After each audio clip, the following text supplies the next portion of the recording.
Je m'appelle Willis Sinclair. J'ai 35 ans. J'ai été déshérité par mon père. L'année où je l'ai dénoncé pour ce qu'il m'avait fait à 13 ans. Mes frères et sœurs m'ont traité de menteuse pendant 22 ans. À ses funérailles, une assistante sociale que je n'avais jamais rencontrée s'est assise à côté de moi et a déposé une enveloppe scellée dans mes mains. À l'intérieur, se trouvait le journal de ma mère, datant de l'année de sa mort.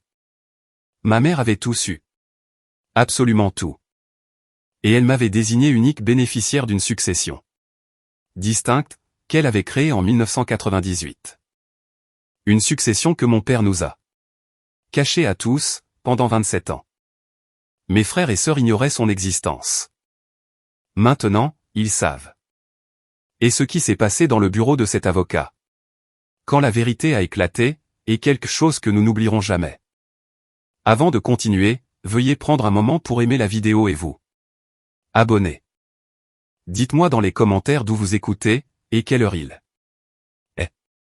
Maintenant, laissez-moi vous ramener en septembre, le mardi après-midi où mon frère a appelé pour m'annoncer que notre père était mort.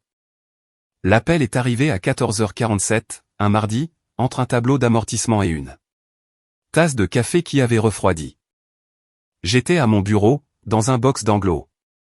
3e étage, chez Meridan & I, un cabinet comptable de taille moyenne. À 400 km de la ville où j'avais grandi.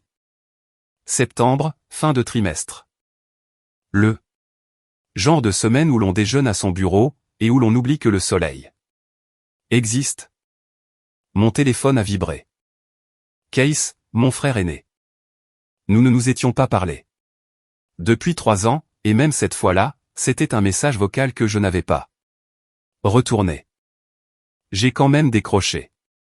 Papa est mort, a dit Case. Pas de bonjour, pas de comment ça va. Un AVC ce matin. Je suis resté assise, le téléphone à la main, et j'ai attendu de ressentir quelque chose. Rien n'est venu. Et puis, je me suis senti coupable de ce néant. Ce fut le premier sentiment. Les funérailles sont samedi, a dit Case. Tu peux venir si tu veux. Tu peux venir si tu veux. Comme si c'était un barbecue. Comme si j'étais une voisine, à qui on donnait les détails par courtoisie. D'accord, ai-je dit. D'accord quoi? D'accord, j'ai entendu. Il attendait plus. Je ne lui ai rien donné. Case avait toujours confondu le silence avec la faiblesse. D'après mon expérience, c'est le contraire. Le silence, c'est ce qui reste quand on a déjà dit tout ce qui comptait, et que personne n'a écouté. Il a raccroché avant que je puisse décider si je devais dire autre chose. Il avait toujours été doué pour avoir le dernier mot. Mais cette fois, il ne le savait pas. Quelqu'un d'autre l'avait déjà eu. Laissez-moi vous dire quelque chose sur le deuil. Il ne se présente pas toujours quand il est censé le faire. Parfois, il envoie un remplaçant. Le mien est arrivé cette nuit-là, à 23h, sous la forme d'une question que je ne pouvais cesser de me poser. Pourquoi me sentais-je soulagé? Et qu'est-ce que cela disait de moi? Je ne le savais pas encore, mais cet appel téléphonique était là. Plus petite chose qui allait m'arriver cette semaine-là. J'avais 400 km. Et 3 jours pour décider si j'assisterais aux funérailles d'un homme qui m'avait retiré de sa vie, comme une ligne sur une déclaration de revenus. Mon appartement était calme. Un petit 2 pièces, des comptoirs propres, une étagère de livres que je lisais vraiment. Margin, mon chat, un tabi gris avec des problèmes de confiance et une oreille tordue, dormait sur le radiateur. Je l'avais appelé Margin, d'après l'endroit où l'on écrit les notes importantes.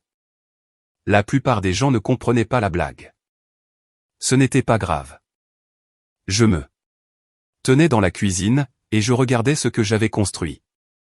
9 ans chez Meridan & I, un salaire décent, quelques bons amis, un thérapeute que je comptais toujours appeler mais que je ne faisais jamais, et une vie qui était petite, calme, et entièrement mienne.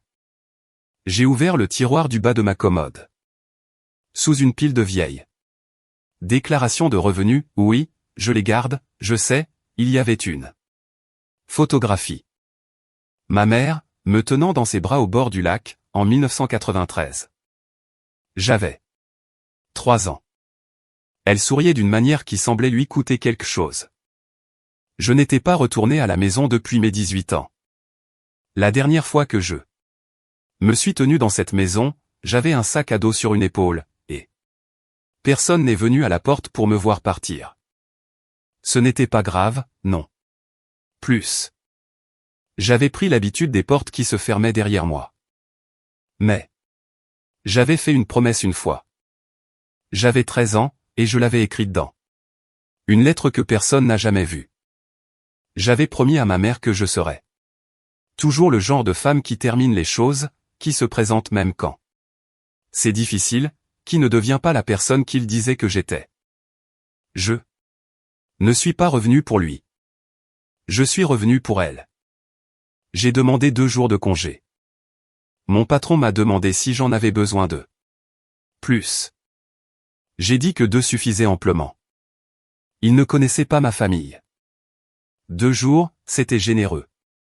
J'ai emballé une robe noire et une paire de chaussures plates. Je n'ai pas emballé d'attente. La ville n'avait pas changé. C'était bien ça le problème. 400 kilomètres d'autoroute, 2 cafés de station-service, et puis la voilà. Le même château d'eau, le même feu jaune clignotant à l'intersection de la rue principale et de la rue du Chêne. La même église presbytérienne, avec le panneau extérieur qui avait toujours un verset de la Bible mal orthographié. J'ai dépassé le lycée où, à 13 ans, je m'étais assise dans le bureau du conseiller d'orientation et avait prononcé les mots à voix haute pour la première fois. J'ai dépassé le magasin de pièces automobiles que mon père avait géré pendant 26 ans, où tout le monde l'appelait Géry et le considérait comme un type formidable. J'ai dépassé la station-service où Case travaillait l'été. D'après mon expérience, les petites villes n'oublient pas. Elles décident simplement quelle version de la vérité est la plus pratique. Je me suis enregistré au Pinrest Motor Lodge sur la route 9, à 5 km de la ville. J'ai payé en espèces. La femme à la réception, permanente des années 50, lunettes de lecture sur une chaîne, a regardé ma carte d'identité. Puis m'a regardé. Sinclair, a-t-elle dit. Vous êtes la fille de Gérald? Je suis la fille d'Hélène, ai-je répondu. Elle n'a pas su quoi faire de ça, alors elle m'a tendu une carte clé et m'a dit que le départ était à 11 heures. La chambre était ce à quoi on pouvait s'attendre. Moquette fine, un tableau de canard, une fenêtre donnant sur le parking. Je me suis assise sur le bord du lit, mon manteau encore sur le dos, et j'ai écouté la machine à glaçons vrombir à travers le mur. À 6 kilomètres de là, la maison où j'avais grandi était pleine de gens, préparant des gratins et racontant des histoires sur mon père. Mon nom ne serait pas mentionné. Il m'avait effacé de la narration des années auparavant. Retiré mes photos du mur, sauté mon nom pendant les fêtes. J'étais la fille qui n'existait pas. J'ai éteint la lumière, et je suis resté dans le noir, à 6 kilomètres de cette maison et à une vie de la fille qui l'avait quittée. L'église sentait le lys et la cire à meubles. Je n'ai plus jamais fait confiance au lys depuis. Samedi matin, 9 h, église méthodiste Grèce. La même église où mes parents s'étaient mariés, où les funérailles de ma mère avaient eu lieu, et maintenant, où mon père reposait dans un cercueil fermé, entouré de compositions florales de gens qui pensaient le connaître. Environ 60 personnes. Je suis arrivé tôt, et je me suis assise dans la dernière rangée, près de la porte. Une vieille habitude. Toujours savoir où est la sortie. Case est arrivé dans un costume sombre qui ne lui allait pas tout à fait. Marchant comme les fils aînés marchent aux funérailles, comme s'ils étaient déjà aux commandes. Il m'a vu, un seul signe de tête, le genre que l'on fait à un collègue que l'on croise dans le couloir. Bryn est arrivé ensuite, en noir. serrant des mouchoirs avant même d'en avoir besoin. Elle m'a regardé de l'autre côté de l'église, a soutenu mon regard une demi-seconde, puis s'est retournée et a passé son bras autour de son mari. Todd est entré en dernier. À 32 ans, il se déplaçait toujours dans les pièces comme s'il n'était pas sûr d'y avoir sa place. Il m'a repéré. Pendant un instant, il a fait un pas vers ma rangée. Puis, Case a attrapé son bras et l'a dirigé vers l'avant. Bryn a prononcé l'éloge funèbre. Notre père était un homme de principe, a-t-elle dit. Il croyait en la famille par-dessus tout. Elle l'a dit le menton haut et la voix stable, et j'ai pensé, tu crois ça? Tu crois vraiment ça? Je suis resté immobile et j'ai laissé les mots me submerger comme une averse. Les gens défilaient devant le cercueil. Certains me jetaient un coup d'œil. Une vieille voisine a chuchoté quelque chose à la femme à côté d'elle. Je n'ai pas cherché à entendre. Je connaissais déjà le script. Elle est venue. Tu y crois? Après tout ce qui s'est passé. Gérald Sinclair avait l'air plus petit dans le cercueil que dans mes souvenirs. C'est toujours le cas. Case a murmuré quelque chose à Bryn alors que je me levais pour partir, juste assez fort pour que je l'entende. Elle a toujours eu le don de tout ramener à elle. Et puis, alors que j'atteignais la porte, une femme que je n'avais jamais vue auparavant s'est assise à côté de moi. Elle ne s'est pas présentée comme la plupart des gens le font. Elle a dit mon nom comme si elle l'avait répété. Vous êtes Willa? Pas une question, une affirmation. Elle avait peut-être 64, 65 ans. Cheveux argentés relevés, des lunettes, des mains qui tremblaient légèrement lorsqu'elle les posa sur le banc entre nous. Elle portait un cardigan bleu qui avait été repassé. Votre mère m'a demandé de vous trouver, dit-elle doucement. Tout dans la pièce s'est éloigné. Je m'appelle Margaret Callaway. J'ai été assistante sociale dans ce comté pendant 31 ans. Je connaissais votre mère. Elle est venue me voir en octobre 1998. Elle a fait une pause. 2 semaines avant son décès. Je ne pouvais plus parler. Ma mâchoire faisait quelque chose d'involontaire. Mes mains se sont agrippées au bord du banc. Margaret a fouillé dans son sac et en a sorti une grande enveloppe, épaisse, scellée. Sur le devant, une écriture que je reconnaissais comme on reconnaît les battements de son propre cœur. L'écriture soignée de pensionnaire de ma mère. Pour ma Willa, quand le moment sera venu. Ces instructions étaient claires, a dit Margaret. Quand Gérald Sinclair mourra, donnez ceci à Willa. Seulement à Willa. Elle a placé l'enveloppe dans mes mains. J'ai porté ceci pendant 27 ans. Je suis heureuse que ce soit fini. Elle s'est levée. Elle ne m'a pas demandé si j'avais des questions. Elle n'a pas donné plus d'explications. Elle a lissé son cardigan, a hoché la tête une fois, et est sortie de l'église sans se retourner. Je suis restée assise là, tenant l'enveloppe à 2 mains. Elle était plus lourde qu'elle n'aurait dû l'être. Ou peut-être que c'était moi. Si vous avez déjà aimé quelqu'un qui vous a fait douter de votre propre mémoire, vous comprenez le calcul dont je parle. Vous passez des années à vous demander si vous avez tout inventé. Et puis, quelqu'un vous tend la preuve que ce n'est pas le cas. Je ne l'ai pas ouverte là. Il y a des choses qu'on n'ouvre pas dans une pièce pleine de gens qui ont passé 22 ans à vous traiter de menteuse. Je ne le savais pas encore, mais cette enveloppe était plus lourde que tout ce que mon père avait jamais laissé derrière lui. La maison avait été repeinte 2 fois depuis mon départ. Mais le plancher craquait toujours aux mêmes endroits, comme s'il se souvenait de qui y avait marché. Je suis allé à la veillée, parce que c'est ce qu'on fait. On se présente, on reste près du café, on laisse les gens nous dire des choses. Le salon était bondé. Des plats de gratin s'alignaient sur le comptoir de la cuisine. Quelqu'un avait mis des serviettes en papier avec des croix dessus. Bryn m'a trouvé près de l'évier. Tu n'étais pas obligé de venir, tu sais. Personne ne s'y attendait. Elle l'a dit sur le même ton qu'elle utilisait avec ses élèves de CE1. Doux, instructif, et absolument certaine de la hiérarchie. Je sais, ai-je dit.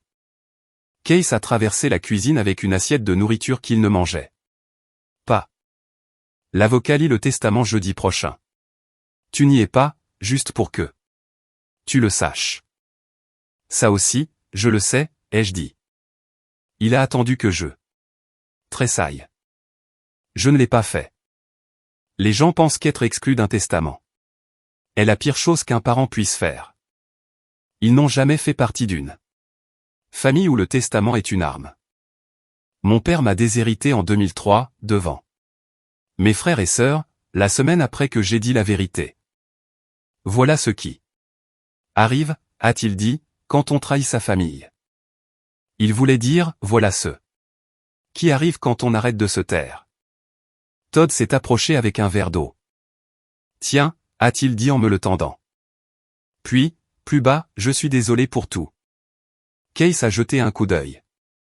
Todd a reculé, comme un chien surpris sur le canapé. J'ai regardé autour de moi. Chaque mur, chaque étagère. Les photos de famille au-dessus de la cheminée avaient été réarrangées des années auparavant. Chaque photo de moi avait disparu, comme si j'avais été effacé à l'éponge. Case a dit que je n'étais pas dans le testament. Il l'a dit comme une menace. Il ne savait pas que c'était un soulagement. Merci d'être ici avec moi. Si vous appréciez cette histoire, aimeriez-vous la vidéo et vous abonner? Pensez-y comme si vous tiriez une chaise. Vous êtes les bienvenus à cette table. Je me suis assise sur le bord du lit du motel et j'ai tenu l'enveloppe comme on tient quelque chose qui pourrait changer votre vie, c'est-à-dire, avec précaution et à deux mains. La machine à glaçons vrombissait à travers le mur. Dehors, un camion a quitté le parking et ses phares ont balayé le plafond. J'ai attrapé les ciseaux de ma trousse de toilette, et j'ai ouvert l'enveloppe en eau. Propre, précis, comme j'ouvre tout. Je suis comptable. Même mes crises sont organisées. 3 articles à l'intérieur. Premièrement, un journal, relié en cuir, brun foncé, de la taille d'un roman de poche. L'écriture de ma mère sur la première page. Je l'ai reconnue immédiatement. La même main qui avait écrit mon nom sur les sacs à déjeuner et les autorisations de sortie il y a 30 ans. Deuxièmement, un document. Copie certifiée conforme. L'entête disait « Fiducie irrévocable d'Hélène Harper Sinclair, établie le 15 août 1998. Fiduciaire, LEC. View Fiduciary Service. Unique bénéficiaire, Willa Hélène Sinclair. Actif de la fiducie, propriété au bord du lac, lot 7, Cedar Lake, et $340,000 an. Espèce provenant de l'héritage distinct de la donatrice. Troisièmement, une lettre d'instruction de ma mère à Margaret Callaway. Notariée, datée du 1er octobre 1998, 12 jours avant sa mort. J'ai ouvert le journal à la première page. 12 août 1998. Il ne me reste plus beaucoup de temps. Le médecin dit des semaines, peut-être 2 mois. Je dois écrire ceci, parce que je ne serai pas là pour le dire. J'ai lu cette ligne 4 fois. Puis j'ai posé le journal sur le lit, et j'ai appuyé mes paumes plats sur mes genoux, jusqu'à ce qu'elles arrêtent de trembler. $340,000. Une maison au bord du lac. Une fiducie créée 2 mois avant sa mort, financée par son propre héritage, un bien propre. Mon père n'était jamais nommé nulle part. Ma mère avait su. Elle avait tout su. Et elle avait fait la seule chose qu'une femme mourante pouvait faire. Elle avait planifié un avenir qu'elle ne verrait jamais. Et ce n'était que la première page. L'écriture de ma mère était petite et précise, le genre de calligraphie qu'on Enseignait dans les écoles catholiques dans les années 1970. Chaque lettre. Délibéré, chaque mot choisi. J'ai lu 3 autres entrées cette nuit-là, mais... Chaussures encore aux pieds, et la lampe de chevet projetant un cercle jaune sur le couvre-lit. 20 août 1998. Willa ne s'assoit plus sur ses genoux. Avant, elle le faisait. Elle ne tressaille pas exactement. C'est plus comme si elle partait ailleurs. Je connais ce regard. Je le portais moi-même il y a 30 ans, dans la maison de mon propre père. J'ai arrêté de respirer un instant. Puis j'ai tourné la page. 1er septembre 1998. Je suis allé à Edgewater aujourd'hui. J'ai dit à Gérald que c'était pour l'oncologue. Il n'a pas demandé lequel. J'ai rencontré un avocat spécialisé en succession, nommé Richard Pruitt. Je lui ai posé des questions sur les fiducies irrévocables. Il me les a expliquées en termes simples. Il m'a plu. Je lui ai dit que je devais protéger de l'argent qui m'appartenait avant le mariage, la maison du lac de mes parents, et l'argent qu'ils m'avaient laissé. Il a dit que c'était possible. J'ai dit que ça devait être fait avant octobre. Il y a un genre d'amour qui ne vous sauve pas à temps. Il vous sauve plus tard. Quand vous avez presque oublié que quelqu'un s'en souciait. 5 septembre 1998. J'ai dit à Gérald que je savais. Je n'ai pas précisé quoi.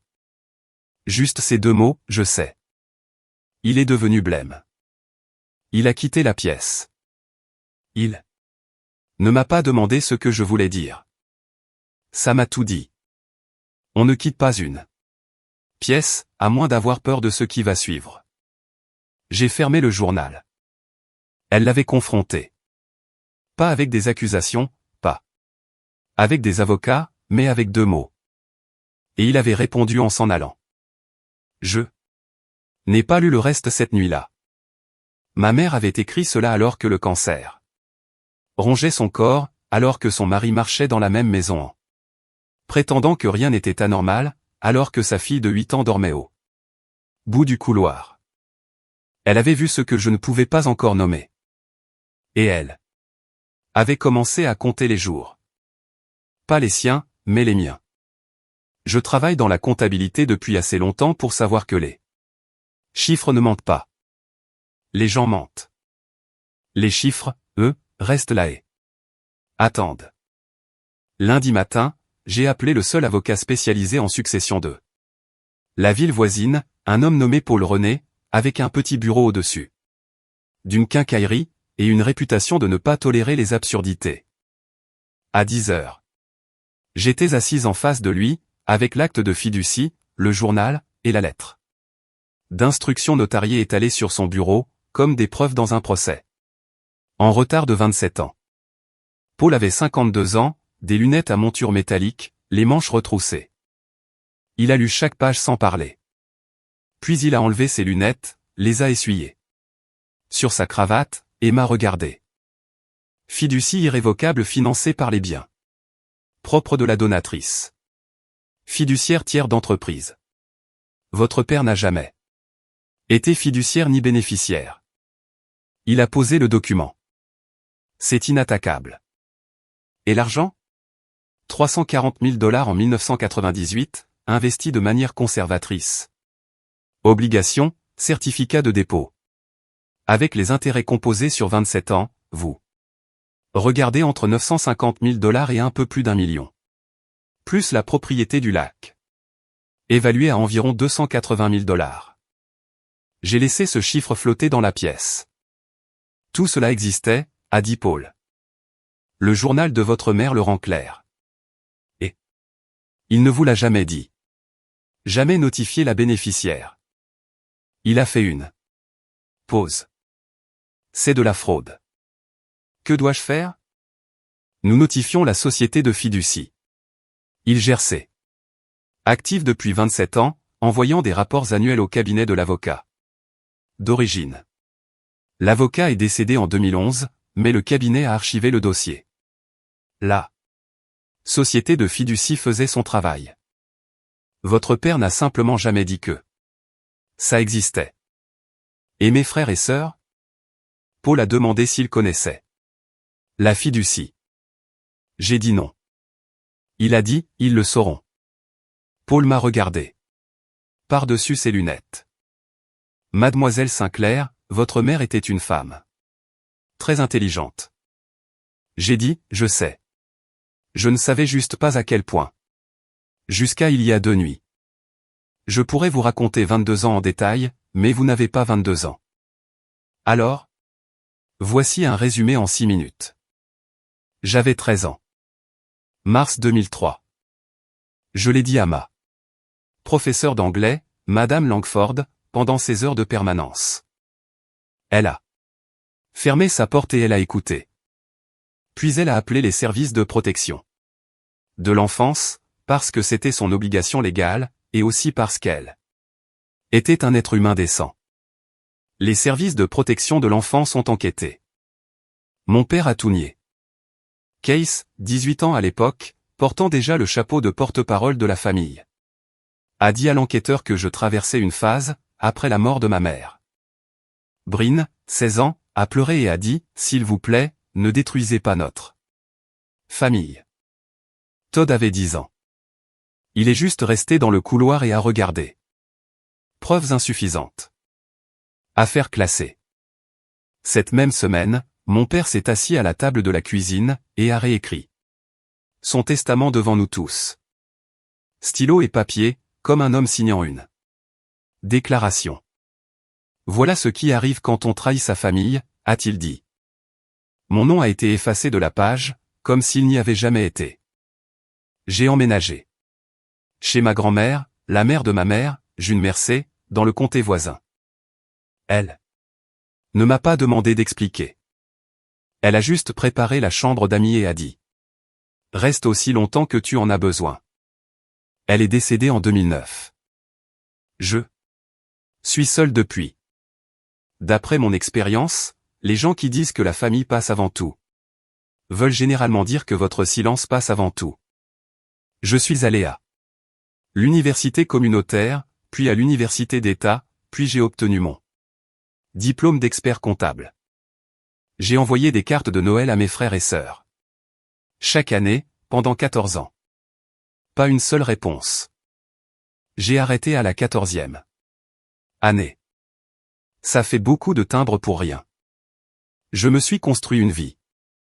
Elle était petite, calme, et entièrement mienne. J'avais un travail, un chat. Quelques personnes qui connaissaient la vraie histoire. Je ne parlais pas de ma famille. Je n'en avais pas besoin. Et puis mon père est mort. Et le calme a pris fin. Jeudi matin, 9 heures. Le genre d'éclairage fluorescent qui donne à tout le monde l'air coupable. Le bureau d'Alan Harmon, avocat, était au 2e étage d'un immeuble en briques sur la rue principale. Boiserie, diplômes encadrés, une machine à café qui était déjà vieille quand Reagan était président. Harmon était l'avocat de Gerald Sinclair depuis 15 ans. Case, Bryn et Todd étaient déjà assis quand je suis entré, avec Paul René à mes côtés. Paul portait une mallette en cuir, et ce genre de calme qui déconcerte les gens habitués à être les plus bruyants dans une pièce. Case s'est levé. Qui diable est-il? Mon avocat, ai-je dit. Tu n'es pas dans le testament. Case a regardé Paul, puis m'a regardé à nouveau. Pourquoi as-tu besoin d'un avocat? Assieds-toi, Case, ai-je dit. Il ne l'a pas fait, mais il a arrêté de parler, ce qui était presque pareil. Bryn s'est penché vers Todd. C'est une affaire de famille, a-t-elle dit assez fort pour la pièce. Oui, ai-je dit. Ça l'est. Laissez-moi vous dire quelque chose sur le silence dans une petite ville. Ce n'est jamais vraiment le silence. C'est juste tout le monde qui s'accorde pour ne pas dire la chose à voix haute. Dans cette pièce, la chose que personne ne disait, aurait pu remplir le bâtiment. Monsieur Harmon s'est éclairci la gorge et a commencé à lire le dernier testament de Gerald Sinclair. Tout était divisé à parts égales entre ses 3 enfants, Case Alan Sinclair, Bryn Ellen Sinclair Osborne, et Todd Michael Sinclair. La maison, les économies. Environ 420 000 $ au total, partagés en 3. Willis Sinclair n'était pas mentionné. Case s'est penché en arrière et a souri, le regard satisfait d'un homme qui croit que le monde a confirmé sa version des événements. Bryn a hoché lentement la tête. Todd a regardé ses chaussures. Monsieur Harmon a fermé le dossier. Et puis Paul René a ouvert sa mallette. Si vous êtes arrivé jusqu'ici, je suis heureuse que vous soyez là. La plupart des gens passent à autre chose, mais vous êtes restés, et cela me dit quelque chose sur vous. Si ce n'est pas encore fait, veuillez appuyer sur le bouton d'abonnement.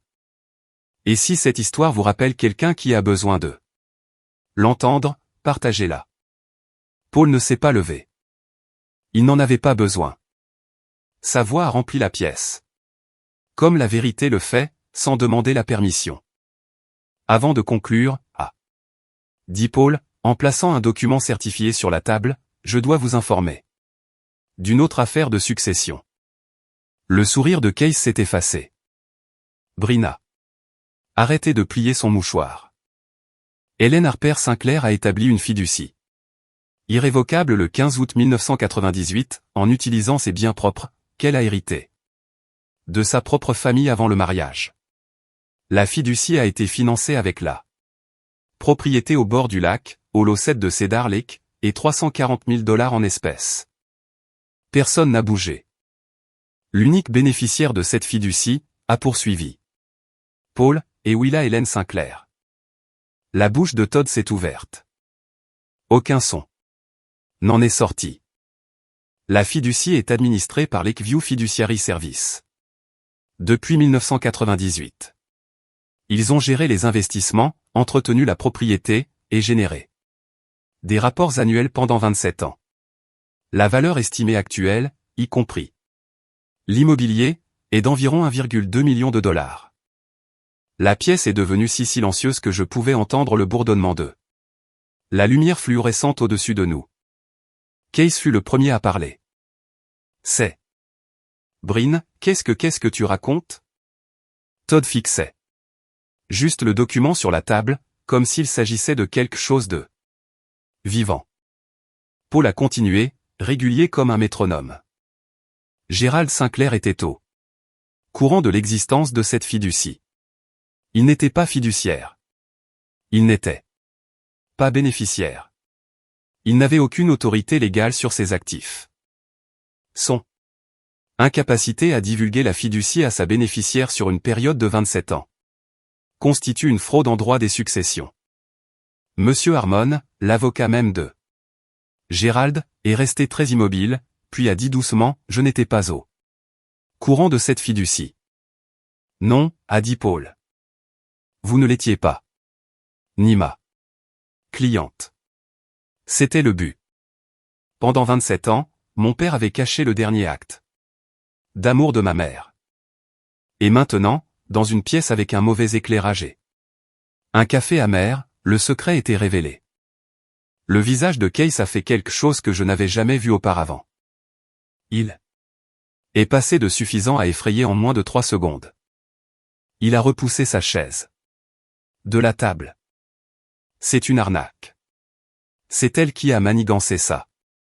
Il a pointé un doigt vers moi. Elle a toujours été une manipulatrice. Paul n'a pas scié. Les documents sont certifiés par le fiduciaire et déposés au bureau du registraire du comté. Votre mère a établi cette fiducie avec l'aide d'un avocat indépendant, Richard Pruitt, qui est maintenant décédé, mais dont le cabinet détient toujours les documents originaux. Ce ne sont pas des allégations. Ce sont des faits. Case s'est tourné vers Monsieur Harmon. Vous allez laisser passer ça? Harmon a écarté les mains. Je ne me suis occupé que de la succession de votre père. Case Je n'avais aucune connaissance de la fiducie distincte de votre mère. C'est un instrument juridique indépendant. Brin avait les deux mains à plat sur la table, comme si elle essayait de l'empêcher de s'envoler. Maman. Elle n'aurait pas tout laissé à une seule d'entre nous. J'ai parlé pour la première fois depuis que Paul avait commencé. Elle n'a pas tout laissé. Elle m'a laissé ses biens propres. La maison où vous avez grandi. Les économies. C'est la succession de papa. C'est à vous. À vous trois. Je n'y touche pas. Pourquoi toi? La voix de Case s'est brisée sur le deuxième mot. Pourquoi pas nous tous? J'aurais pu répondre. Le journal l'expliquait clairement. Mais certaines questions se répondent d'elles-mêmes si on les laisse reposer assez longtemps. Et Case, pour une fois, avait besoin de s'asseoir dans le silence dans lequel il m'avait forcé pendant 22 ans. Je n'ai rien dit. Todd m'a regardé de l'autre côté de la table. Il n'était pas en colère. Il faisait le calcul. Le même calcul que j'avais fait dans la chambre de motel. Si maman a mis ça en place pour Willa avant de mourir, alors maman savait quelque chose. Et si maman savait, il n'a pas terminé sa pensée. Il n'en avait pas besoin. Case a demandé pourquoi moi. Il le saurait assez tôt. Brin a pleuré comme un barrage qui cède. D'un seul coup, et dans la mauvaise direction. Elle se retenait depuis que Paul avait commencé à parler, et maintenant ça sortait. Le genre de pleurs qui relève moins de la tristesse, que du son que fait une personne quand le sol disparaît sous ses pieds. Alors? Maman savait, dit-elle. Sa voix était aiguë et fine. Elle savait et elle ne nous l'a pas dit. Elle n'a pas protégé. Elle s'est arrêtée en pleine phrase. Comme si elle avait heurté un mur qu'elle avait construit elle-même. Elle n'a pas protégé. Les mots venaient plus lentement maintenant. Toi. Non, dis-je. Elle ne l'a pas fait. Elle était mourante, Brin. Elle avait un cancer des ovaires. Stade 4. Il lui restait des semaines. Elle ne pouvait pas me protéger, et elle ne pouvait pas le combattre, et elle ne pouvait pas survivre assez longtemps pour voir une salle d'audience. J'ai gardé ma voix stable. Alors, elle a fait la seule chose qu'elle pouvait faire. Elle a mis de l'argent de côté, et elle a tout écrit. Le mascara de Brin avait atteint son menton. Je ne savais pas. Je le jure, Willa, je ne savais pas. Tu ne voulais pas savoir. C'est différent. La pièce a retenu son souffle. Todd, le silencieux Todd, a parlé pour la première fois depuis l'annonce de la fiducie. C'est pour ça que papa ne parlait jamais de la famille de maman? Pourquoi on n'allait jamais à la maison du lac? Oui. Et la fiducie? Elle l'a faite parce qu'elle savait ce qu'il t'a fait? Oui. Todd s'est adossé à sa chaise, et a regardé le plafond, comme le font les hommes quand ils essaient de ne pas s'effondrer en public. Brin a murmuré, Willa, je suis désolé. J'ai laissé les mots reposer sur la table entre nous. Désolé. 7. Lettre. 22 ans de retard. Je t'ai entendu, ai-je dit. Mais désolé, ouais. Un mot, Brin. Il t'a fallu 22 ans pour le trouver. Je vais avoir besoin de plus qu'un mot. Elle a hoché la tête. Elle n'a pas discuté. C'était nouveau. Désolé. Je l'ai laissé là, comme un chèque dont je n'étais pas sûr qu'il serait honoré. Certains hommes, quand ils perdent, se taisent. Case n'était pas ce genre d'homme. Il s'est tenu dans l'embrasure de la porte du cabinet d'avocat, ses clés de camion à la main, le visage rouge de la mâchoire jusqu'en haut, et a dit la chose que je savais qu'il dirait, parce que Case ne m'avait jamais surprise une seule fois. Je vais contester ça. Elle a manipulé maman sur son lit de mort. J'engagerai mon propre avocat, et je ferai éclater cette fiducie. Paul n'a pas levé les yeux des documents qu'il organisait. C'est votre droit. Mais je devrais vous dire qu'une fiducie irrévocable, financée par des biens propres, administrée par un fiduciaire d'entreprise pendant 27 ans, avec une lettre d'instruction notariée et une trace écrite certifiée, est l'un des instruments juridiques les plus solides en droit des successions. La contester serait coûteux et presque certainement infructueux. Case s'est tourné vers moi. Tu as toujours dû gagner, n'est-ce pas? Je n'ai rien gagné, Case. C'est maman qui me l'a donné. Il y a une différence. Elle était mourante. Elle était sous médicaments. Elle ne savait pas ce qu'elle signait. Elle avait un cancer des ovaires, Case, pas la démence. Elle a engagé son propre avocat. Elle a signé devant un notaire et 2 témoins. Son esprit a été la dernière chose à partir. Il m'a regardé fixement, comme il me regardait depuis mes 13 ans, comme si j'étais un problème qu'il pouvait résoudre. En le regardant assez fort. Tu l'as monté contre nous, dit-il. J'avais 8 ans. Il y a une sorte de colère qui n'a rien à voir avec ce que vous avez perdu. C'est à propos de ce que vous avez été surpris en train de cacher. Case n'était pas en colère à cause de l'argent. Il était en colère parce que l'argent prouvait quelque chose qu'il avait passé 22 ans à nier. Si maman croyait Willa assez pour lui laisser tout son héritage, alors peut-être que Willa disait la vérité depuis le début. Il est sorti en trombe. Il a laissé la porte ouverte derrière lui. Je ne l'ai pas fermée. C'était aussi son désordre. Todd m'a rattrapé entre un minivan et un pick-up, ce qui semblait tout à fait approprié. Il était toujours entre deux choses. Willa, attends. Je me suis arrêté. Paul a hoché la tête et s'est dirigé vers sa voiture, nous laissant le genre d'espace que les bons avocats savent qu'en donner. Todd se tenait là, les mains dans les poches, les épaules voûtées, ressemblant plus au garçon de 10 ans dont je me souvenais, qu'à l'homme de 32 ans devant moi. J'avais 10 ans, dit-il. Quand c'est arrivé, je ne comprenais pas papa. Juste dit que tu étais en colère, et que tu avais inventé quelque chose pour attirer l'attention, parce que maman était morte. Je l'ai cru parce que c'était papa. Je sais. J'aurais dû te demander. Quand j'ai grandi, j'aurais dû appeler. Tu aurais dû. Il a tressailli. Je ne lui ai pas facilité les choses. J'avais passé 22 ans à être douce avec les gens qui auraient dû être doux avec moi. Et ça n'avait rien changé. Je n'en veux pas au garçon de 10 ans, dis-je. J'en veux à l'homme de 25 ans qui n'a toujours pas décroché le téléphone. Il a hoché la tête. Il l'a accepté. Ça comptait pour quelque chose. Est-ce que je peux? Il a dégluti. Est-ce que je pourrais lire le journal de maman un jour? Je l'ai regardé longuement. J'ai vu des traits de notre mère sur son visage, la mâchoire, la façon dont ses yeux bougeaient quand il réfléchissait.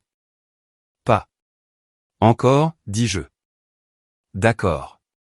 Mais tu as demandé. Ça compte. Il a presque souri. Ça n'a pas tout à fait réussi, mais la tentative était honnête. Willa. Pour ce que ça vaut. Il s'est arrêté, a recommencé. Je suis désolé d'avoir été trop jeune, puis trop vieux pour poser les bonnes questions. C'est la chose la plus honnête que quelqu'un dans cette famille m'ait jamais dite. Il est retourné vers le bâtiment. Je l'ai regardé partir et j'ai pensé, peut-être.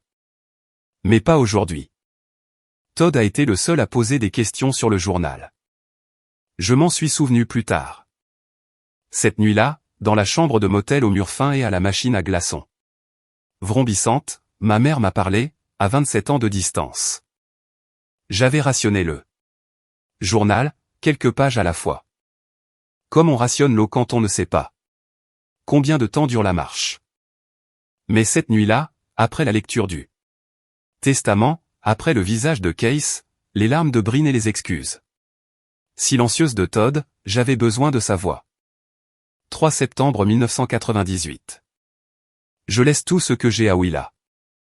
Non pas parce que je l'aime plus, mais parce que Gérald s'assurera qu'elle n'est rien d'autre. Les autres l'auront, lui. Ils auront la maison, les fêtes, le nom de famille. Elle n'aura personne. C'est tout ce que je peux lui donner. Je l'ai lu 2 fois. Puis j'ai pressé le journal contre ma poitrine, et j'ai fixé la tache d'eau sur le plafond.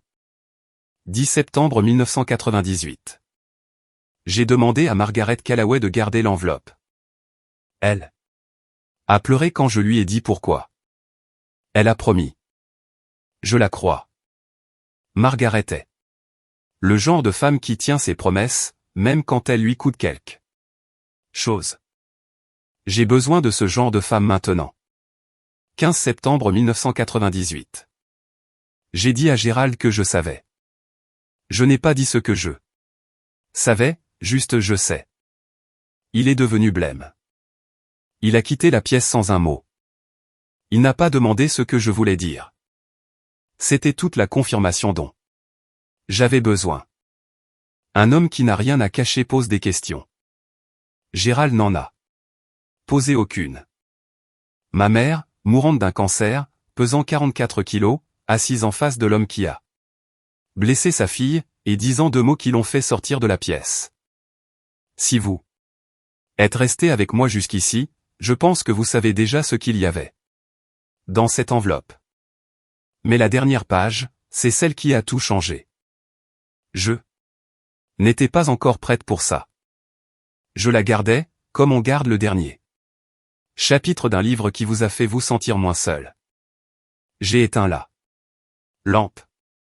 Dans le noir, je pouvais presque entendre sa plume gratter sur la page. Case a appelé à 6 heures du matin. Il avait toujours confondu l'urgence avec l'autorité. Tu n'auras pas cet argent, dit-il. Pas de bonjour. Maman était malade. Elle n'avait pas toute sa tête. Je le prouverai. J'étais déjà habillé, assise au bureau du motel, avec mon café et un bloc-notes où j'avais écrit une liste de choses à faire. Parler à la société de fiducie. Faire évaluer la propriété. Appeler mon bureau. La liste était ordonnée. Mes matinées l'étaient toujours. Elle a été diagnostiquée avec un cancer des ovaires, Case, pas la démence. Elle a engagé son propre avocat dans une autre ville, avec son propre argent. Elle a signé devant un notaire et 2 témoins. Elle avait l'esprit plus clair que nous tous. Tu l'as monté contre cette famille. Case, j'avais 8 ans. Silence. Tu peux croire ce que tu as besoin de croire, dis-je. Mais cette fiducie a été examinée par un fiduciaire d'entreprise pendant 27 ans. Elle ne va pas disparaître parce que tu es en colère. Il a raccroché. J'ai fini mon café. Laissez-moi vous dire comment reconnaître un homme qui a perdu le contrôle. Il ne se tait pas. Il devient plus bruyant. Il commence ses phrases par « tu ne peux pas ». Il confond le volume avec le pouvoir. Case avait été la personne la plus bruyante dans chaque pièce depuis ses 18 ans. Ça avait marché sur les amis de notre père, sur ses collègues, sur Bryn et Todd. Ça n'avait jamais marché sur moi. Paul a appelé à 9 heures. La société de fiducie avait tout confirmé. 27 ans de rapport trimestriel, de relevé d'investissement, de paiement d'impôts foncier, tout était archivé. Le cabinet de l'avocat d'origine avait archivé les dossiers lorsque Richard Pruitt est décédé en 2011, mais Lakeview Fiduciary Service n'avait jamais cessé de gérer les actifs. Case peut dépenser 50 000 $ pour un avocat et perdre, a dit Paul. Ou il peut accepter la réalité. Il dépensera l'argent, ai-je dit. Il préfère être fauché et avoir raison que solvable et avoir tort. Paul a ri. Je ne plaisantais pas. Bryn a frappé à la porte de ma chambre de motel à 8 heures un vendredi soir, ce qui signifiait qu'elle avait tourné en rond pendant au moins 1 heure, en essayant de se décider. J'ai ouvert la porte. Elle se tenait là, en jean et pull, sans maquillage, ce qui pour Bryn équivalait à se présenter nue. Je peux entrer? Je me suis écarté. Elle s'est assise sur la chaise en plastique près de la fenêtre. Je me suis assise sur le lit. 2 sœurs dans une chambre de motel qui sentait le nettoyant industriel et le regret. J'ai réfléchi depuis jeudi, dit-elle. Je n'arrête pas de repasser tout temps. Revu, toutes ces années. J'ai attendu. Je savais que quelque chose n'allait pas. Elle a regardé ses mains. Je pense que je l'ai toujours su, mais si je le disais à voix haute, alors j'aurais dû faire quelque chose. Et j'avais 16 ans, et j'avais peur. Et il était papa, et tu étais la petite sœur. Et je. Elle a pressé ses doigts contre ses yeux. Je n'ai juste rien fait. J'avais 13 ans, dis-je. Et j'avais peur aussi. La différence, c'est que je l'ai quand même dit. Elle a tressailli. Je ne me suis pas excusé pour le tressaillement. J'enseigne à des élèves de CE1, où il a, des enfants de 7 ans. Si l'un de mes élèves venait me voir et disait ce que tu as dit, je le croirais. Immédiatement. J'appellerai les autorités dans l'heure qui suit. Elle s'est arrêtée. Et pourtant, ma propre sœur. Elle n'a pas pu finir. Elle n'en avait pas besoin. Je sais, ai-je dit. Nous sommes restés assis en silence pendant un moment. La machine à glaçons a vrombi. Une portière de voiture a claqué dans le parking. Je ne m'attends pas à ce que tu me pardonnes, a dit Bryn. Bien, parce que je ne suis pas prête. Elle a hoché la tête. Elle n'a pas pleuré cette fois. C'était un progrès. Le sien, pas le mien. Elle est partie à 9 heures. Nous ne nous sommes pas embrassés. Mais elle m'a regardé avant de fermer la porte. Et pour la première fois en 22 ans, elle m'a vu. Pas l'histoire que papa racontait, pas le conte moral. Moi. La maison du lac était exactement là où elle avait dit qu'elle serait. L'eau 7. Cedar Lake. Comme une épingle tombée sur une carte il y a 27 ans, et qui n'a jamais bougé. J'ai conduit 45 minutes un samedi matin, sur des routes à 2 voies bordées de bouleaux qui commençaient à peine à jaunir. Paul avait fait en sorte que la société de fiducie envoie une clé. La gestionnaire de la propriété. Une femme à la retraite nommée Doris, qui vivait 3 lots plus loin. Entretenait l'extérieur depuis des années. Elle m'a salué de son porche quand je suis arrivé. La maison était petite, construite au début des années 60 par mes grands-parents, les parents de ma mère, comme maison d'été. Revêtement en cèdre. Boiserie verte, une véranda grillagée face à l'eau. La peinture était fatiguée, mais la structure était saine. J'ai déverrouillé la porte d'entrée. L'air à l'intérieur était calme et frais, comme l'air des maisons où personne ne vit, mais dont quelqu'un prend soin. Lakeview Fiduciary Service avait payé Doris pour empêcher les tuyaux de geler et le toit de fuir. Ils avaient fait leur travail. Sur le manteau de la cheminée en pierre, 2 photographies encadrées. Ma mère, jeune femme, debout sur cette même véranda, plissant les yeux au soleil. Ma grand-mère avec un chapeau de jardin, en train de rire. Personne ne s'était tenu dans cette pièce depuis 27 ans. J'ai traversé la cuisine. 2 chambres, une salle de bain avec une baignoire sur pied, un placard avec des serviettes. Mité. Tout était vieux, propre et patient. Je me suis assise sur la véranda et j'ai regardé le lac. La lumière d'octobre passait à travers les arbres en longs rayons bas. L'eau était vert foncé. Absolument immobile. C'était à elle, et maintenant c'était à moi.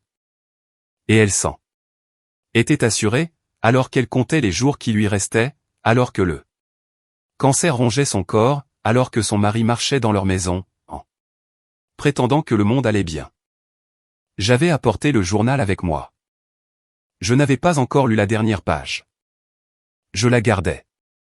J'ai ouvert la dernière page, comme on ouvre une porte devant laquelle on se tient depuis 27 ans. J'étais assise sur la véranda. Le lac était calme. Les arbres faisaient cette chose qu'ils font début octobre, brûlant des bords vers l'intérieur, comme s'ils prenaient une décision.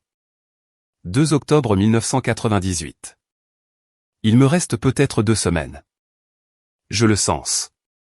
La douleur a une forme maintenant, et elle est plus grande que moi. Oui là, si tu lis ceci, ça veut dire qu'il est parti et que tu as survécu. Je suis désolé de ne pas avoir pu faire plus.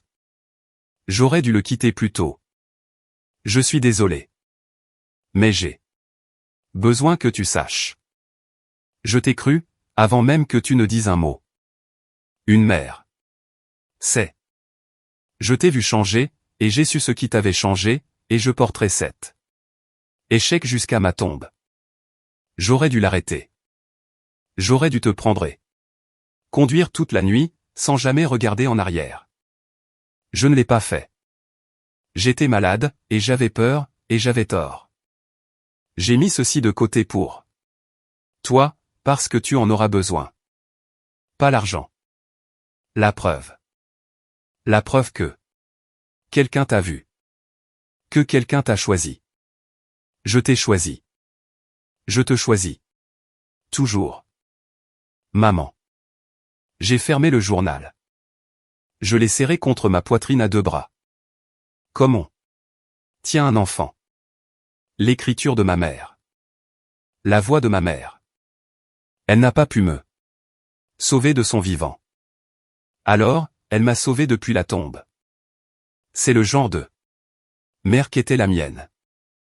J'ai pleuré comme je n'avais pas pleuré depuis l'âge de 8 ans. Fort, ouvertement, mochement, et librement. Le lac s'en fichait. Les arbres s'en fichaient. Personne ne regardait. Pour une fois, personne ne regardait. Et je pouvais m'effondrer, sans que personne n'en fasse une preuve. Que j'étais instable. Il y a une sorte de preuve qui n'a rien à voir avec les tribunaux, les preuves ou les témoins. C'est la preuve que quelqu'un vous a vu. Quand vous étiez invisible. Ça vaut plus que n'importe quel héritage. J'ai pleuré jusqu'à ce que le lac s'assombrisse, puis je me suis arrêté, et puis j'ai su quoi faire.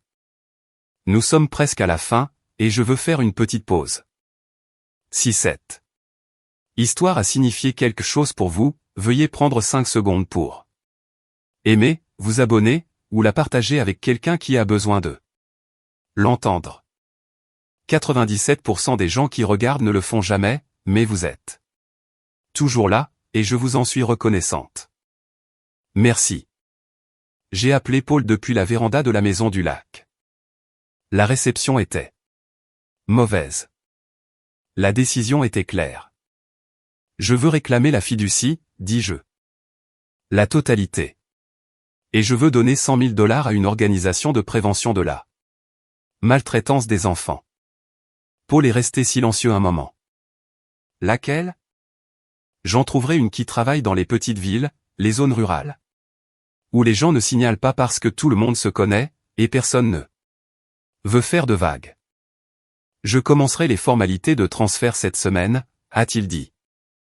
La société de fiducie coopère pleinement. Ils attendent une réclamation valide. Depuis des années. Et Case? Son avocat a examiné les documents de la fiducie hier. J'ai reçu un appel ce matin. Il ne conteste pas. J'ai laissé cela décanter. Il a reculé. Le coup de la contestation l'emportait sur le résultat probable. Une fiducie irrévocable avec un fiduciaire d'entreprise. Et 27 ans de gestion impeccable. Aucun juge dans l'État ne l'annulerait. Case a reculé, non pas parce qu'il me croyait, mais parce que c'était moins cher. D'arrêter de se battre. Dans ma famille, cela comptait comme une progression. Je me suis assise sur les marches de la véranda et j'ai regardé un héron traverser le lac, bas et lent. L'air sentait les aiguilles de pin et la terre humide. Mon père avait laissé sa succession à ses 3 enfants loyaux. Loyaux. C'est un mot qui porte beaucoup de poids dans une famille comme la mienne. Il leur avait laissé une maison et quelques économies, environ 140 000 $ chacun. Et ma mère, de son héritage distinct, de la famille d'où elle venait avant même de rencontrer Gérald Sinclair, m'avait laissé tout ce qu'elle avait. Je ne me sentais pas victorieuse. Je me sentais comme on se sent quand on a retenu ça. Respiration pendant des années, et qu'on expire enfin. Pas heureuse, pas triste. Juste terminée. Sauf que je ne l'étais pas. Il y avait encore une chose que je devais faire. Ils sont venus, tous les 3. Je ne m'y attendais pas. Je les ai invités à la Maison du Lac. Pas une convocation, pas une exigence. Un appel téléphonique. J'ai quelque chose à vous montrer. Vous n'êtes pas obligé de venir. Case est venu parce qu'il voulait voir la propriété. Bryn est venu à cause de la culpabilité.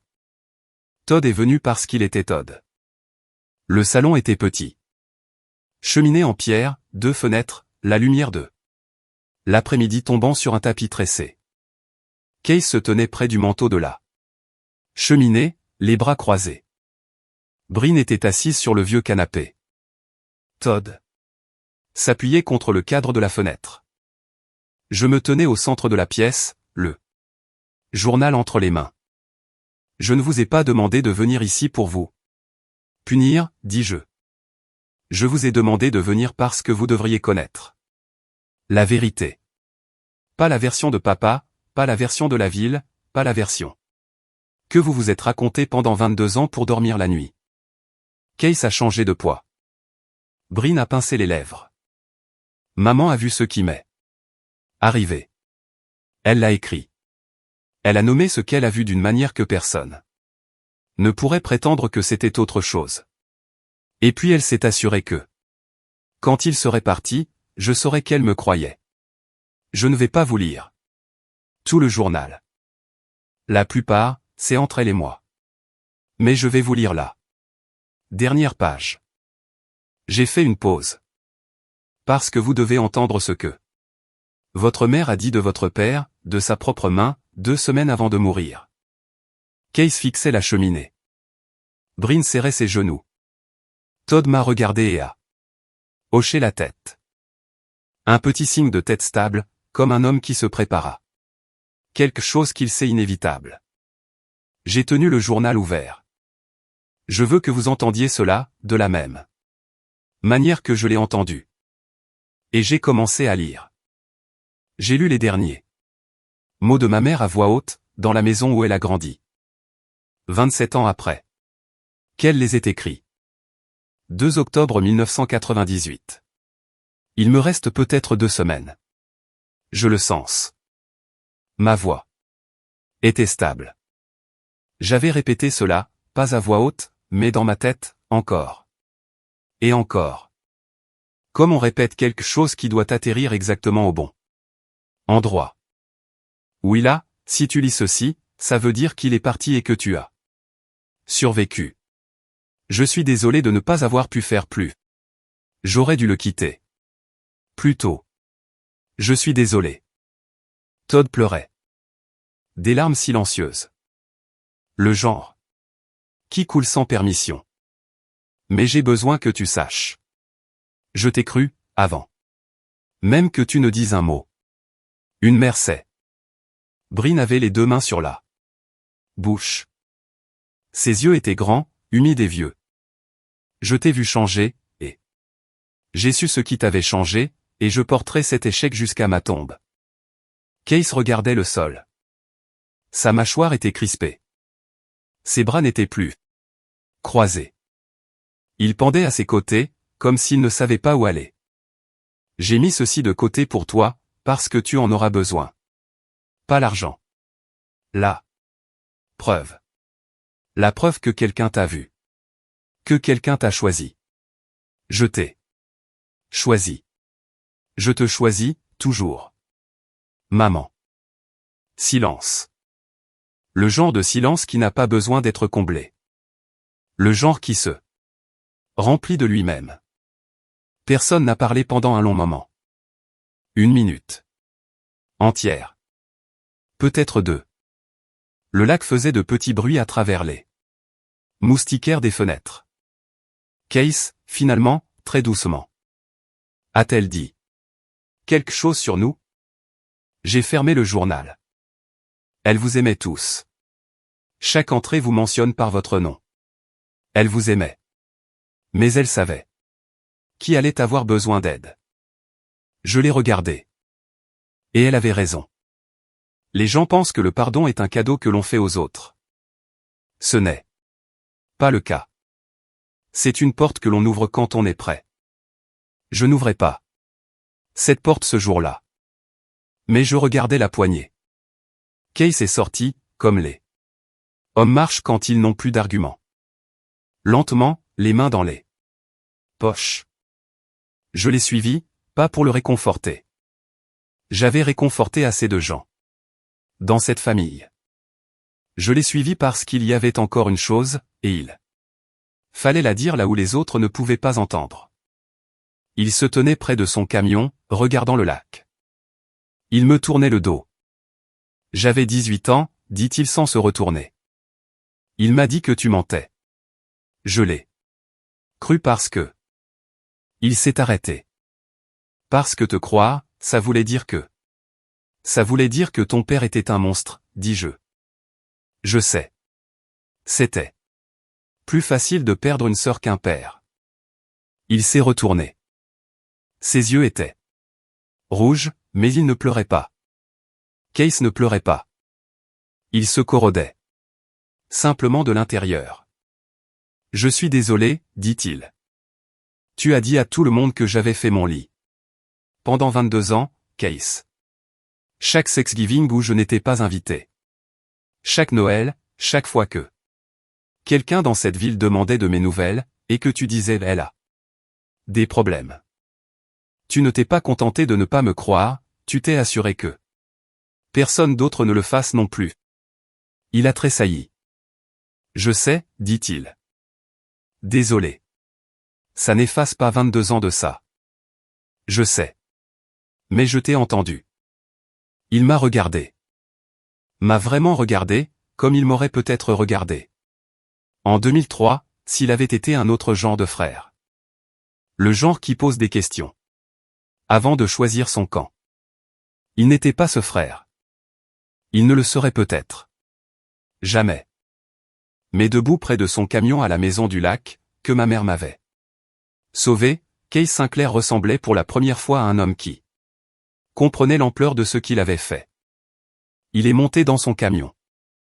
Il est parti sans un autre mot.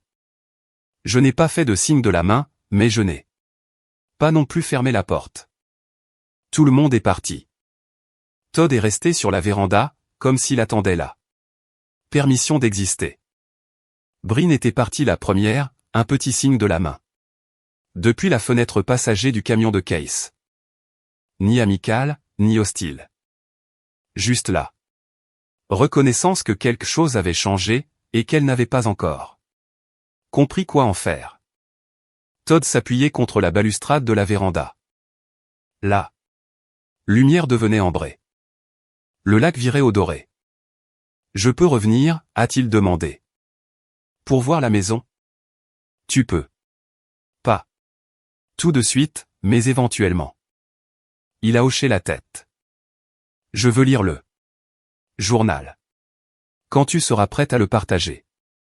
J'y penserai. Nous tenions là, 2 frères et sœurs sur une véranda qui appartenait à une mère qu'ils avaient tous les deux perdue. Moi à 8 ans. Lui, d'une manière différente. Plus lente. Le genre de perte qui se produit quand quelqu'un réécrit l'histoire. Tellement de fois, que vous oubliez qu'il y en avait une originale. Je suis désolé d'avoir été trop jeune, puis trop vieux pour poser les bonnes questions, a-t-il dit. Tu l'as déjà dit. Je sais. Je le pense encore. Plus maintenant. J'ai presque souri. Tu as appelé ton chat Margin, a-t-il dit. Je t'ai entendu le mentionner à la veillée. C'est la chose la plus comptable que j'ai jamais entendue. Elle est nommée d'après l'endroit où l'on met les notes importantes. Il a ri. Un son court et surpris, comme s'il avait oublié que c'était quelque chose que nous pouvions faire. Rire dans le même espace, comme des gens qui partageaient du sang, une histoire, et une mère qui les avait tous les deux aimés. Rentre chez toi, Todd. Oui. Il s'est détaché de la balustrade. D'accord. Il a marché jusqu'à la voiture de Bryn. À mi-chemin dans la cour. Il s'est retourné. Oui là. Oui. Je suis content que tu sois revenu. Il est parti avec Bryn. Je suis resté seul sur la véranda. Mais pour la première fois en 22 ans, seul ne signifiait pas oublier. Les formalités ont pris 2 semaines. 27 ans d'attente, 2 semaines de formulaire. Paul m'a guidé pour chaque signature. Transfert des actifs de la fiducie, avoir en espèces de 985 000 $ après les frais administratifs. Acte 2. Propriété de la maison au bord du lac, Losset, Cedar Lake, évaluée à 283 000 $. Tout était légal, tout était clair. 27 ans d'intérêt composé sur le chagrin d'une mère, transformée en quelque chose de solide. Je me suis assise au bureau de Paul et j'ai fait un chèque de 100 000 $, payable à la Cedar County Children's Alliance, une organisation à but non lucratif qui gérait des programmes de conseil et des services de défense pour les enfants des communautés rurales. Des petites villes, le genre d'endroit où tout le monde va à la même église, et personne ne veut faire de vagues. Paul m'a regardé. Signé. C'est généreux. Ce n'est pas généreux, ai-je dit. C'est nécessaire. Quelqu'un aurait dû le faire pour moi. Il n'a pas discuté. Case n'a pas contesté. Son avocat l'a confirmé par écrit. Aucun motif, aucun cas, aucune action. Case recevrait sa part de la succession de Gerald. Environ 140 000 $. Et c'était tout. Bryn aussi. Todd aussi. Mon père a laissé à ses enfants une maison et un peu d'argent. Ma mère m'a laissé la vérité. Je savais ce qui comptait. J'ai fait ma valise au Pinrest Motor Lodge pour la dernière fois. La chambre était la même que le jour de mon arrivée. Moquette fine, tableau de canard, vue sur le parking. Mais je n'étais pas la même femme qui s'était enregistrée 10 jours plus tôt, avec une robe noire et aucune attente. Je me suis tenu à la fenêtre et j'ai regardé la ville. Je ne suis pas revenu pour ça. Mais je ne regrette pas que ce soit arrivé. Ma mère avait planifié pendant 27 ans de me donner quelque chose que mon père a passé 27 ans à essayer de prendre, là. Preuve que j'étais vu, que j'étais cru, que je comptais. J'ai signé le chèque de don au bureau de Paul. Il a dit, c'est généreux. J'ai dit, c'est nécessaire. Quelqu'un aurait dû le faire pour moi. Je ne l'ai dit à personne en ville. Je n'en avais pas besoin. Les petites villes non. Pas besoin de journalistes. Elles ont les caisses des supermarchés. En une semaine, l'histoire avait fait le tour, comme les histoires le font dans les endroits où les gens connaissent les deuxièmes prénoms des autres. Silencieusement d'abord, puis avec élan. Tu as entendu parler de la fille Sinclair? Sa mère lui a laissé une fiducie. Celle qu'il disait être une menteuse. Apparemment non. Je n'ai pas participé. Je n'ai corrigé personne, ni donné d'interview, ni rien posté en ligne. La vérité avait son propre calendrier. Elle l'avait toujours eu. Lors de mon dernier jour complet, je suis allé au cimetière. Je n'avais pas visité la tombe de ma mère depuis des années. C'était dans la ville que j'avais quitté, et partir signifiait tout laisser, même la pierre tombale. La parcelle était petite. Hélène Harper Sinclair, 1962 à 1998. Mère bien-aimée. Gérald avait choisi l'inscription. Mère bien-aimée. Il avait eu raison sur ce point, au moins, même s'il avait passé les 27 années suivantes à prouver qu'il ne le pensait pas. J'ai déposé un bouquet de marguerites du supermarché sur la pierre. Les marguerites étaient ses préférées. Je me souvenais de ça, comme on se souvient des choses de ses 8 ans. Par éclair, pas en phrase complète. Je me suis assise sur l'herbe pendant 1 heure. Je n'ai rien dit. Je n'en avais pas besoin. Elle avait déjà tout dit dans le journal. J'étais juste assise avec elle. D'après mon expérience, la vérité ne vous libère pas comme les gens le disent. Elle arrête juste le mensonge. Et parfois, après 27 ans, c'est suffisant. J'ai dépassé la maison familiale une dernière fois en allant vers l'autoroute. Case était dans le jardin en train de tondre la pelouse. Il a vu ma voiture. Je l'ai vu. Aucun de nous n'a fait de signe de la main. Nous nous sommes regardés à travers le pare-brise, et pendant 1 seconde, nous n'étions que 2 personnes qui avaient survécu au même homme. Puis j'ai pris l'autoroute et je n'ai pas regardé en arrière. Le trajet de retour a duré 6 heures. Le plus long que j'ai jamais conduit vers quelque chose, au lieu de m'en éloigner. L'autoroute s'est ouverte après la limite du comté. 4 voies, ciel ouvert, des stations de radio qui ne connaissaient pas le nom de ma famille. J'ai baissé les fenêtres, même si c'était en octobre et qu'il faisait trop froid pour ça. Je voulais sentir l'air. Vers la 3e heure, j'ai appelé mon ami Delia. Le genre d'ami qui ne demande pas pourquoi vous appelez à 14 heures un mercredi après-midi. Elle décroche, c'est tout. C'est fait, ai-je dit. Comment tu te sens? J'y ai réfléchi. Vraiment. Réfléchi, comme je me permets rarement de réfléchir aux sentiments, parce que les sentiments étaient un luxe que je n'avais pas pu me permettre pendant 22 ans. Comme si j'étais enfin à jour sur ma propre histoire, ai-je dit. Delia est restée silencieuse un moment. Bien. Maintenant, rentre à la maison et nourris ton chat. Elle m'envoie des textos. Elle n'a pas de pouce. Elle a du caractère. C'est presque pareil. J'ai ri pour la première fois en 10 jours. Un rire honnête. Le genre qui ne vérifie pas d'abord qui regarde. Je suis arrivé à mon complexe d'appartements à 20h30. Même place de parking.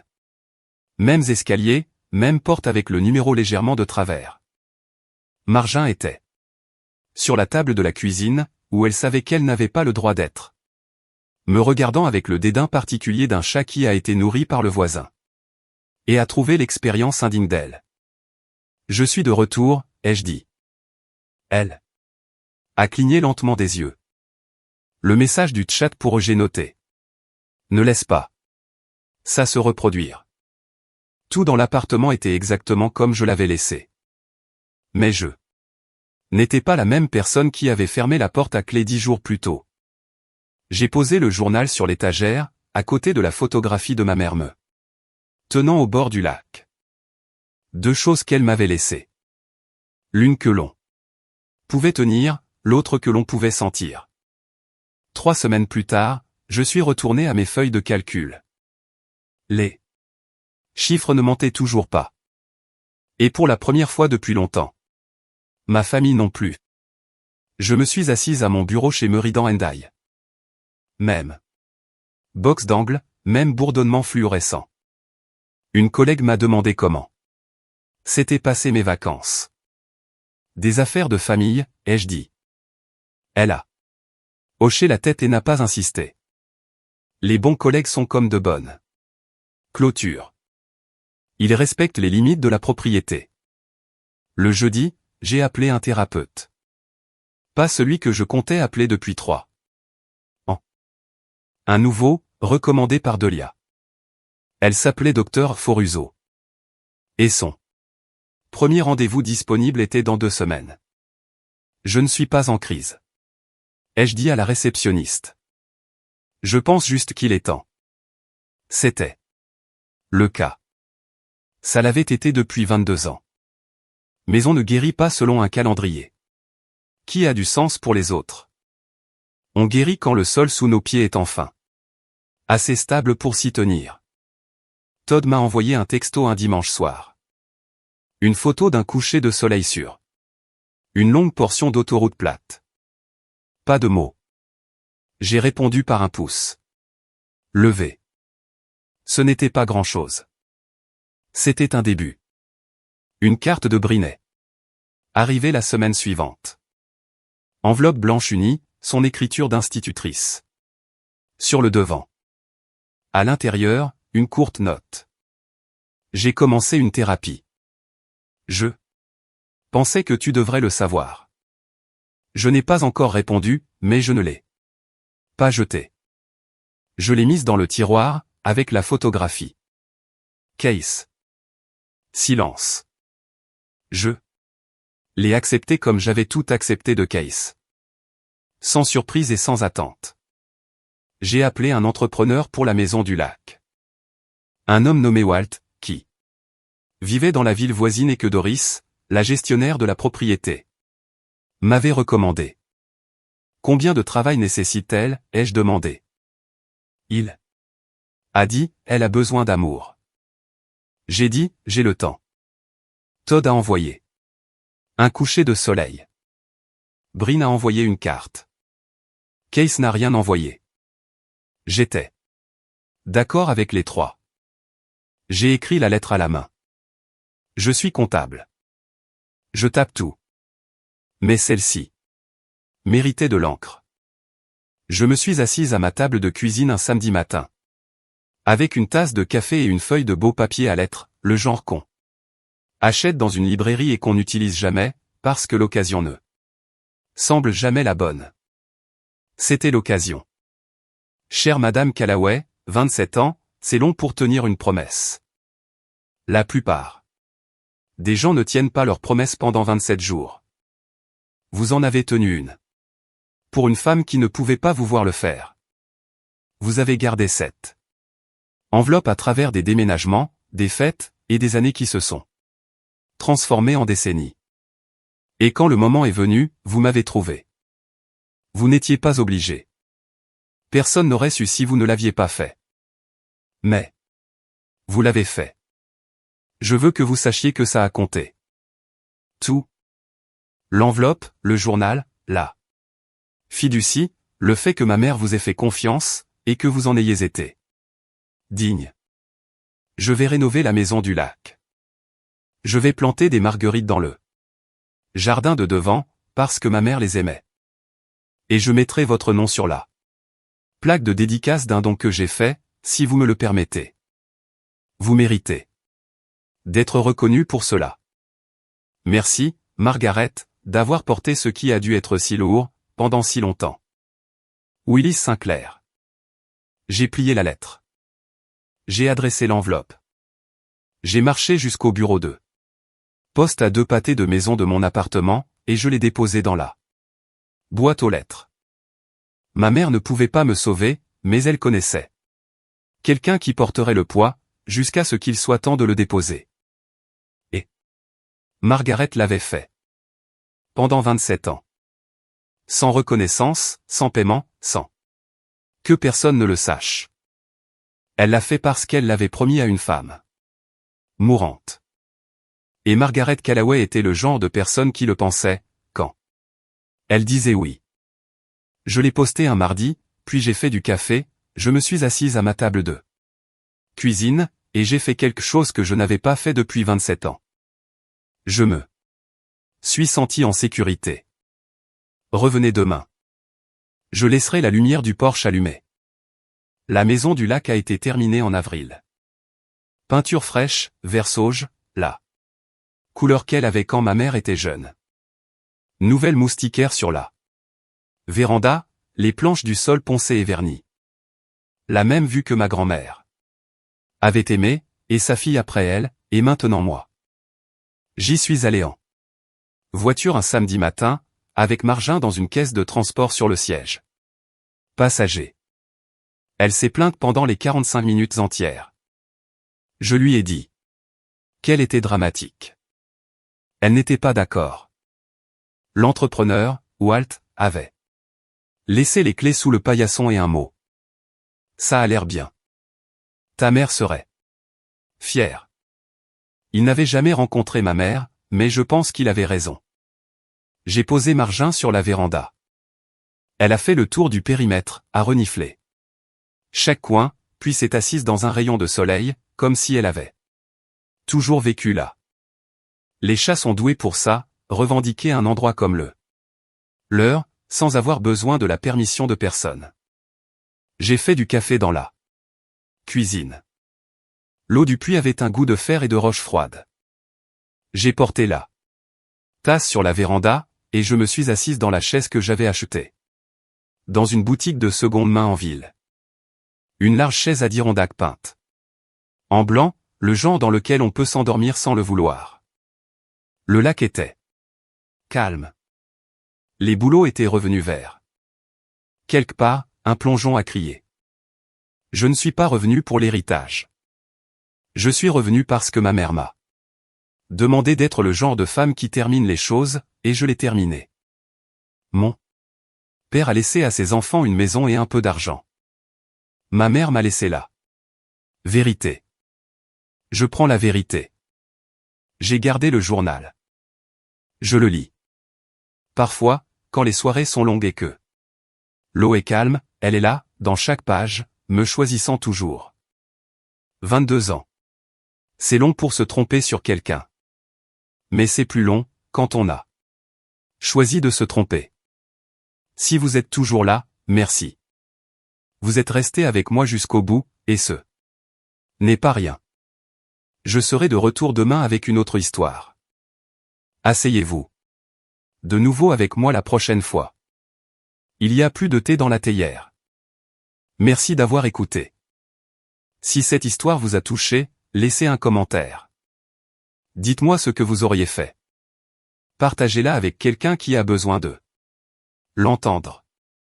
Et si vous n'êtes pas encore abonné, eh bien, la lumière du porche est toujours allumée. À la prochaine fois.